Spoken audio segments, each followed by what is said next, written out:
Hello everyone! So third day ko na since na positive ako confirm. So it's okay lang mga lods kasi kahit papaano wala tayong mga lagnat-lagnat at saka yung oxygen level natin okay lang. But need talaga mag-relax. Okay, ganun yun. So after ko mga lods, mag facial cleanser. Ito yan. Yan. Made in Japan. Ito yung favorite ko. Gustong gusto ko talaga to.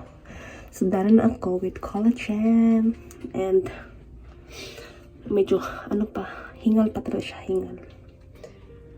Then, after that is, lagay ako nito in the morning, ha. Facial lotion. Maraming klase sa lotion. Pwede sa face, pwede sa skin, charot. Pala sa kamay at saka paa, kasi same pala yung skin, no. And then, after that, nalagay ako ng placenta serum. Yan. Yan siya. Placenta serum. So, yan yung favorite ko. So, kahit na-COVID tayo mga lods, yung mga routine natin sa magpapabeauty, andyan pala yan. Yan. So, ganun lang ang buhay. So, update ko kayo sa mga pinagagawa ko dito. Nag-inom ko, na-board ako die. Within 3 days talaga na sa bahay lang. Tsaka yung mask ko ganyan kasi masakit na siya. So, tutorial ko kayo para ko ito ginawa, okay?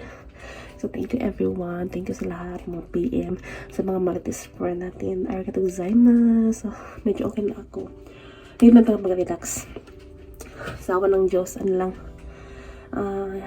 naman sabing mild.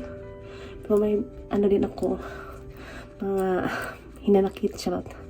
Dahil sa COVID na to. COVID ako dahil sa anak ko dahil. So, lahat ng story, ko na lang i-check ako na sa inyo pag okay na kasi summarize naman yun, okay? Thank you everyone sa lahat. Good night. Yes, minasay.